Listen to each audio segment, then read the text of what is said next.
Howdy. I feel like kind of a jerk because I didn't post any links in my last video's description so that you could watch General Conference, and I'm pretty sure I didn't invite you to either. So I invite you to check out General Conference. You can actually access it, well, the recordings of it, not the live sessions because you missed that, on lds.org. It should be on the landing page, and there'll be a big box that says watch conference or missed conference or something like that. And if the stream doesn't work for you, there's a button underneath the actual box with the stream, and assuming you didn't go full screen, and it says something like not working or additional players or something like that, and it takes you to another page where you can stream it through YouTube, through two other versions. And I don't know if like the recorded sessions are hosted on BYU, on the BYU website or Mormon.org, but I think that they do stream it when it's live. You can definitely find it on the church's YouTube channel. Anyway, sorry about that, but yeah, it's there and you should watch it. It's pretty good stuff. I enjoyed it, and there was a lot that I found interesting. And I'm thinking about doing a video once the talks, the text of the talks are released, and maybe going over what I got out of it, because there's some repeating themes that are kind of overarching, and I think it'd be interesting. So I might do that later this week. Anyway, but today we're gonna do we're gonna read, actually. You're gonna listen to me read Alma chapter 51, and so this is our very first video on Monday. And I am filming this on Sunday evening because next week is one of my 10-hour a day weeks. So I don't know if I'll be able to get to it while also focusing on my homework. So we're doing this now. And yeah. Before I begin, I invite you to pause and say a prayer and ask for discernment so you can understand this the way that God wants you to, or get out of what you're supposed to. Take notes. Actually, if you check out General Conference, I also invite you to take notes. It's super important to take notes. If you're going to watch it, I invite you to, if it's already available, to get the text version of the talk and just kind of mark it as you're watching so that you can dissect it and better understand what's being said or put forth. So yeah, you can do that here with the scriptures. And there's links in the description you can use to get your own physical copy of the Book of Mormon. I don't like this one. And if you don't want to get one from the church, you want one from me, and you want my testimony written somewhere in there, whether it be the inside cover, the outside cover, or another place that there's blank space, just send me an email at thetruthaboutwaffles@gmail.com, and I'll send one to you. Somebody asked me something really interesting on Friday, actually. Not Friday, Saturday night. They asked me what a testimony was. And I guess I'm just used to talking about them and hearing about them, that I just kind of expect other people to know. So if you don't know, a testimony is essentially, in terms of a Latter-day Saint, it's your, I guess, absolute certainty that a given aspect of the gospel is fact. So you can have a testimony of the Book of Mormon. You can know it to be true. You can know it to be, an inspired work.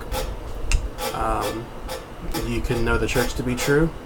You can know that Joseph Smith is a prophet. You can know that Thomas S. Monson is a prophet. There's lots of different things that you can have a testimony of. And so essentially that's just what it is. Testimony is just the declaration of absolute certainty of a certain aspect of the gospel, or the entirety of the gospel itself. I myself have a testimony of the gospel and all the things that it encompasses. I have no doubt at all. And that's what I would be writing for you in the inside cover, outside cover, blank spaces. There are links in the description you can use to download the Gospel Library app for your Windows, Android, or iOS device. And the Gospel Library app gives you access to the Book of Mormon, the Doctrine and Covenants, the Pearl of Great Price, and conference talks, manuals, just pretty much any kind of material you're going to want to look at or check out. It's going to be there. It's also stuff that's available on lds.org, but this would be on your device, so it's just for the handiness. Anyway, let's get started before I ramble on about all the things you can access. So Alma chapter 51. And now it came to pass, in the commencement of the 25th year of the reign of the judges over the people of Nephi, they having established peace between the people of Lehi and the people of Morianton concerning their lands, and having commenced the 25th year in peace. Nevertheless, they did not long maintain an entire peace in the land, for there began to be a contention among the people concerning the chief judge, Behoran. For behold, there were a part of the people who desired a few particular points of the law should be altered. Interesting. It kind of sounds like the present. But behold, Behoran would not alter nor suffer the law to be altered. Therefore, he did not hearken to those who had sent in their voices with their petitions concerning the altering of the law. Therefore, those who were desirous that the law should be altered were angry with him, and desired that he should no longer be chief judge over the land. Therefore, there arose a warm dispute concerning the matter, but not into bloodshed. And it came to pass that those who were desirous that Behoran should be dethroned from the judgment seat were called kingmen. For they were desirous that the law should be altered in a manner to overthrow the free government and to establish a king over the land. And those, I got distracted there by my hair. And those who were desirous that the Behoran should remain chief judge of the land took upon them the name of freemen. And thus was the division among them, for the freemen had sworn or covenanted to maintain their rights and the privileges of their religion by a free government.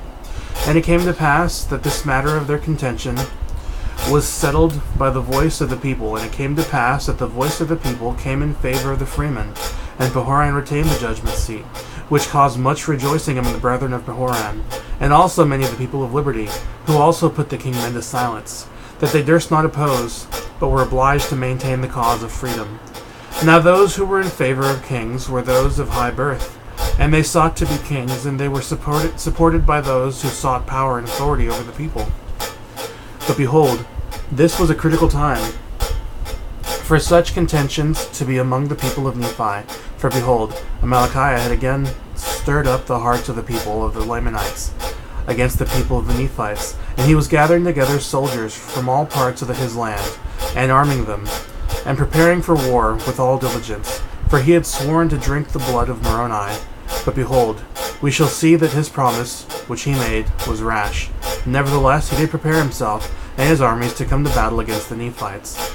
Now his armies were not so great as they had hitherto been, because of the many thousands who had been slain by the hand of the Nephites.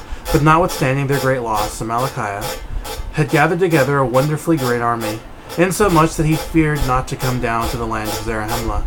Yea, even Amalickiah did himself come down, at the head of the Lamanites. And it was in the 25th year of the reign of the judges. And it was at the same time that they had begun to settle the affairs of their contentions concerning the chief judge Behoran. And it came to pass that when the men who were called kingmen had heard that the Lamanites were coming down to battle against them, they were glad in their hearts, and they refused to take up arms, for they were so wroth with the chief judge, and also with the people of liberty, that they would not take up arms to defend their country. And it came to pass that when Moroni saw this, and also saw that the Lamanites were coming into the borders of the land, he was exceedingly wroth, because of the stubbornness of those people whom he had labored with so much diligence to preserve. Yea, he was exceedingly wroth. His soul was filled with an anger against them. And it came to pass that he sent a petition with the voice of the people unto the governor of the land, desiring that he should read it, and give him, Moroni, power to compel those dissenters to defend their country or to put them to death. For it was his first care to put an end to such contentions and dissensions among the people. For behold, this land had been hitherto a cause of all their destruction. And it came to pass that it was granted according to the voice of the people. And it came to pass that Moroni commanded that his army should go against those kingmen, to pull down their pride and their nobility, and level them with the earth, or they should take up arms and support the cause of liberty. And it came to pass that the armies did march forth against them, and they did pull down their pride and their nobility, insomuch that they did lift their weapons of war to fight against the men of Moroni. They were hewn down and leveled to the earth. And it came to pass that there were 4,000 of those dissenters who were hewn down by the sword. And those of their leaders who were not slain in battle were taken and cast into prison, for there was no time for their trials at this period. And the remainder of those dissenters, rather than be smitten down to earth by the sword, yielded to the standard of liberty, and were compelled to hoist the title of liberty upon their towers, and in their cities to take up arms in defense of their country. And thus Moroni put an end to those kingmen, that there were not any known by the appellation of kingmen. And thus he put an end to the stubbornness and the pride of those people who professed the blood of nobility. But they were brought down to humble themselves like unto their brethren, and to fight valiantly for their freedom from bondage. Behold, it came to pass that while Moroni was thus breaking down the wars and contentions among his own people, and subjecting them to peace and civilization, and making regulations to prepare for war against the Lamanites, behold, the Lamanites had come into the land of Moroni, which was in the borders by the seashore. And it came to pass that the Nephites were not sufficiently strong in the city of Moroni. Therefore Amalickiah did drive them, slaying many. And it came to pass that Amalickiah took possession of the city, yea, possession of all their fortifications. And those who fled out of the city of Moroni came to the city of this is the one I wasn't sure how to say. Nephiah? And also the people of the city of Lehi gathered themselves together and made preparations and were ready to receive the Lamanites to battle. But it came to pass that Amalickiah would not suffer the Lamanites to go against the city of Nephiah to battle, but kept them down by the seashore, leaving men in every city to maintain and defend it. And thus he went on, taking possession of many cities, the city of Nephiah, and city of Lehi, and the city of Morianton, and the city of Omner, and the city of Gid, and the city of Mulek, all of which were on the east border by the seashore.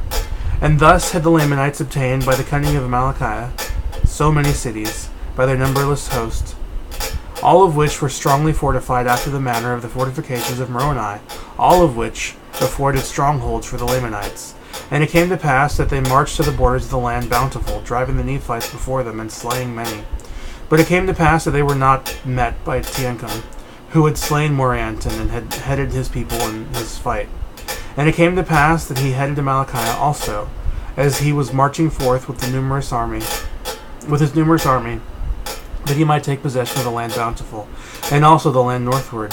But behold, he met with a disappointment by being repulsed by Teancum and his men, for they were great warriors. For every man of Teancum did exceed the Lamanites in their strength and in their skill of war, insomuch that they did gain advantage over the Lamanites. And it came to pass that they did harass them, insomuch that they did slay them, even until it was dark. And it came to pass that Teancum and his men did pitch their tents in the borders of the land bountiful, and Amalickiah did pitch his tents in the borders on the beach by the seashore, and after this manner they were driven. And it came to pass that when the night had come, Teancum and his servants stole forth, and went out by night, and went into the camp of Amalickiah, and behold, sleep had overpowered them, because of their much fatigue, which was caused by the labors and heat of the day. And it came to pass that Teancum stole privily into the tent of the king, and put a javelin to his heart, and he did cause the death of the king immediately, that he did not awake his servants. And he returned again privily to his own camp, and behold, his men were asleep. And he awoke them, and told them all the things which he had done. And he caused that his army should stand in readiness, lest the Lamanites had awakened, and should come upon them. And thus endeth the 25th year of the reign of the judges over the people of Nephi. And thus ended the days of Amalickiah. Alright, thanks for watching. I hope you all like this new schedule. I think I'm going to like it. And, yeah. So stay tuned for the potential review or outline, I guess, of conference that I might do.